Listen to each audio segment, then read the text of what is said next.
Hello everyone, it's Tuesday. I'm Chad. And I'm Ben. All right. A lot of you who are looking to improve your game struggle to have more shots at your disposal, more tools around the green to help you shoot lower scores. All the shots on the course are different, so some are going to need to be low, some are going to need to be high, somewhere in between.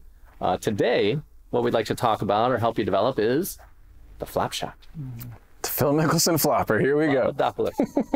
So definitely a fun shot. Yes. Let's help our friends around Metro Detroit get a little clarity on what to do to get that thing to lay down and be nice and soft. The cool thing is there's still a lot of different ways to hit the shot. Is that true?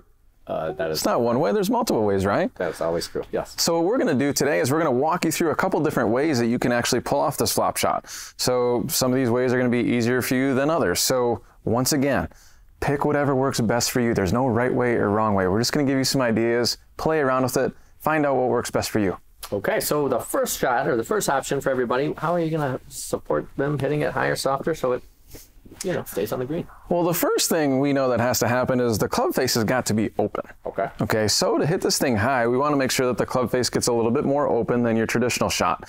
The other thing that we're trying to do is we're trying to engage the bounce on the golf club. So it's the area in between the leading edge and the trailing edge. So we're going to try to make sure that the bounce actually skips through the grass. And then the other neat thing about the flop shot is the divot's actually in a different spot. It's actually a little bit behind the ball, so it's no longer in front of the ball. All right, so what I heard is open face, we got to have some more loft. Got to have an open face. You got to use the bounce. The club head does have to interact with the ground. Is that true? That is true. Very good. And then the low point doesn't have to be so far in front like we talked about a couple weeks ago. It actually is slightly behind. Just slightly behind. Okay, so open the face, use the bounce, got to hit the earth. Show us what that would look like. Here we go.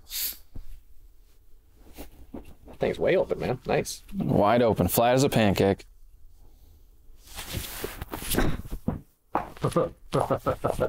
Good one. Good one. So definitely what I heard was I heard the club hit at the ground. That's a non-negotiable. Yep. And then I heard it, like you said, it was a little bit behind. So you don't have to be perfect with this. That is true. That's the best. It's kind of like a bunker shot. It's the only shot that you really don't have to be perfect with, yeah?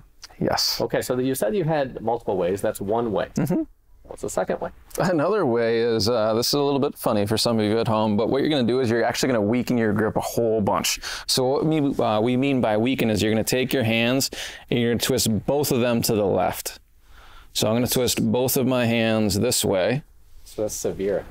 That's pretty severe, right? Good, good. And what's going to happen here is it's going to open the face a whole bunch. This ball is going to go high and land nice and soft. Okay. So another way to do this, right? So a totally different grip. It's going to be radically different, not a little different, severely weak, yes? Yes. So here's another way to do it. Here we go. Ooh, that was even softer. Might want to use that. Actually, usually I don't do it that way, but I think that that could be extremely useful.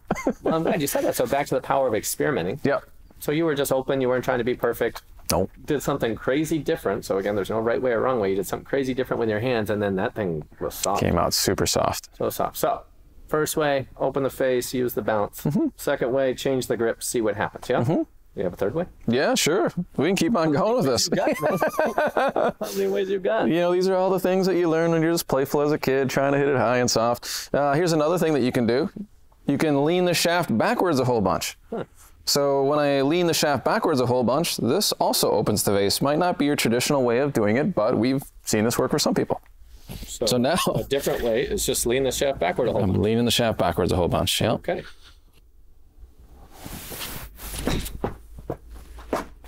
Okay, so it went high. Not quite as soft as the other ones, but again, like you said, there's still no effective. right. Yeah, exactly, still effective. So a lot of you around Metro Detroit come to the party with all the rules. Don't do this. Don't do this. You know, don't. Start playing around with this stuff. You'll learn that you can. Yeah. Do. You'll learn that you can. Right. So 3 different ways that Ben showed us to help us hit flop shots. We hope this helps you. Anything you want to add before we sign off here? We can go one more. You got I got one more. Yeah, we'll keep on going. Might as well keep the party going, right? Yeah. Shaft height. Shaft height. So yeah, other thing that we can do is actually we can just lower the shaft a whole bunch. And you notice when I lower the shaft a whole bunch, look at what the face wants to do. So you could play with the shaft height as well. Yeah. So now I'm going to go super, super low with the shaft. Like Hawaii, how low can you go? Yeah, that's right. Doing the limbo. Oh boy. That's another cool one. That was tough. Wow. Super soft. Yeah, that's well done. I'm speechless after that. Okay, 4 different ways. Play around with this flop shot. If you like these videos, go over to YouTube, subscribe to our Golf Leadership Academy page. We hope it helps. We thank you for joining us, and we'll look forward to seeing you next time. Get